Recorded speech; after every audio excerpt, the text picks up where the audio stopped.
was starting to build a trans-Iranian railway and had even visited Isfahan, where the Jews had first settled because the land reminded them of Israel. Reza Shah was personally sympathetic towards the Jews, even praying in their synagogues, putting a yarmulke on with an aleph sewn on it, boosting the confidence and status of Iranian Jews everywhere.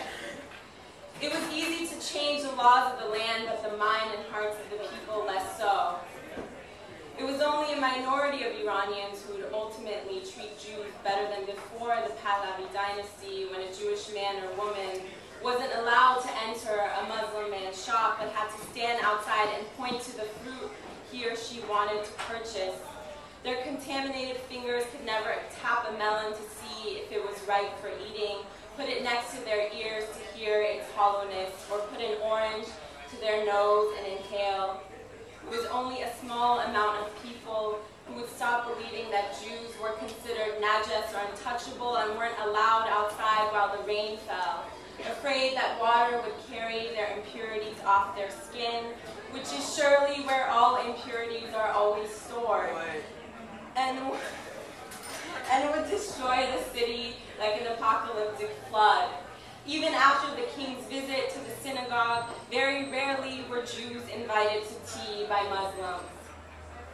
But on a sweltering day in Isfahan, when people hosed each other down and the pigeons rested in the shade and it was too hot even for tea, Faisal Delshad took Mahvash, his first true love, to a garden near the city where the fig trees grew. Mahvash was a Muslim girl who had a thing for Jewish boys. Something about someone being so untouchable made her want to touch him more. Her head was shaped like a pear, and the henna that she used in it left a red glowing tint behind and made her hands look rusty. She rested her head against the trunk, and Faisal rested his head on her belly, and when she looked down at him, she imagined her belly large and expanding. "We are bedding dashed. Let's go to the field," she sang quietly to him. "Kudum dasht? Which field?" he asked, singing back. "Hamun dashti ke khargoosh dare." The same that has rabbits, oh yes. "That chisayab be payesh chab dare." And my dog has a rope on its foot, oh yes. Mahvash responded. "Bache sayab ra mazan khargoosh dashtam mi mazan. Don't kill my dog nor my rabbits, for the dream of the rabbit reminds me of the dream of my lover, oh yes." Faisal sang to her, urging the hunter in the song not to kill the animals on his field because they reminded him of his love. Mahvash twisted one of his curls in between her fingers, and he looked up at her face upside down from where he lay, and he thought, "This is a woman to love." "I want to kiss you down there," Faisal told her, because Rami, his friend, had told him that girls fall in love with you when you do that.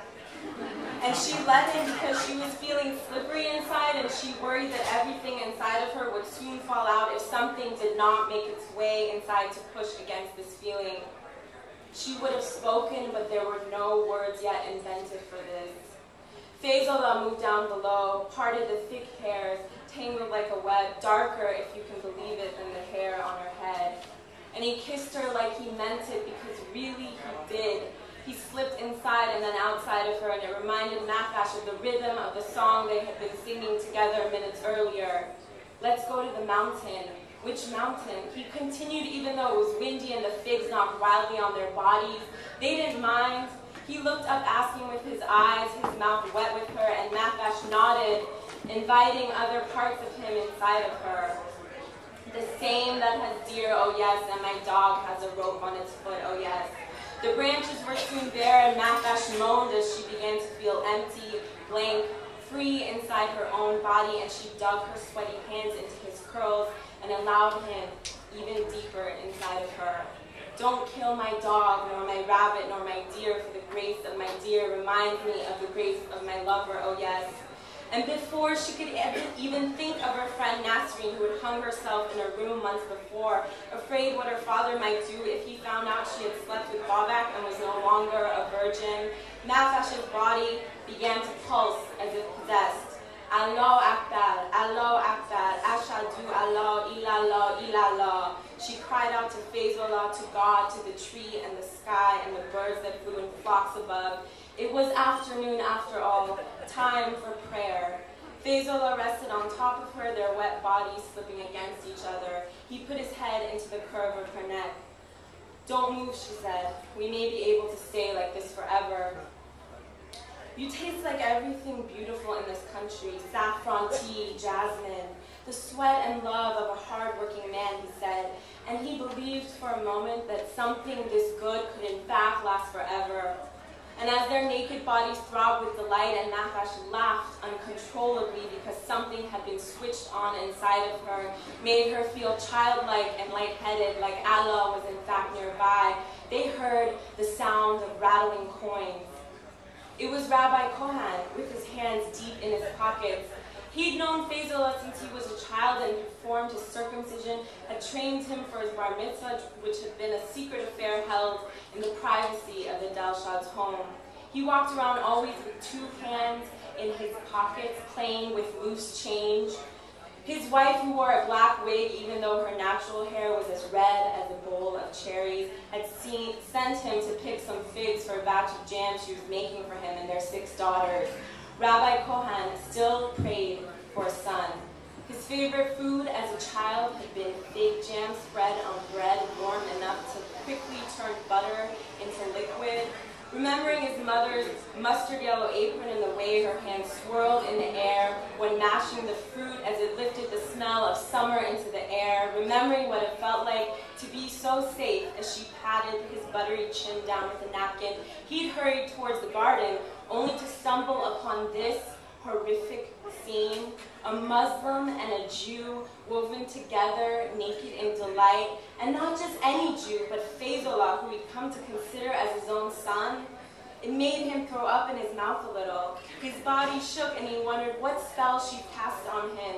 He pointed his dirty copper finger, moist from sitting in his pocket for too long, in their direction. Faisallah Delshad, he cried out, release that boy at once. Faisallah jerked his head up to see who it was that was yelling at him, while Nafash continued her laughter. Boro Gomsho, get lost, he said, I'm busy making love. Faisallah Delshad, son of Isaac Delshad, who was once a scribe and an artist, but was now only half a man. Faisallah, who had read the Torah several times in his lifetime, if you can believe it, began throwing figs at Rabbi Chauhan. Nafash joined in too. They were soft, the figs, with dark brown skin and tiny seeds that bounced inside where Rabbi Chauhan knew there was a sickly, sweet pulp, but they felt like stones against his body. Rabbi Chauhan put only one fig in his noisy pocket, forgetting altogether his wife's jam, how it was possible for summer, for an entire life to be contained in just one jar. He headed home, feeling bewildered and betrayed.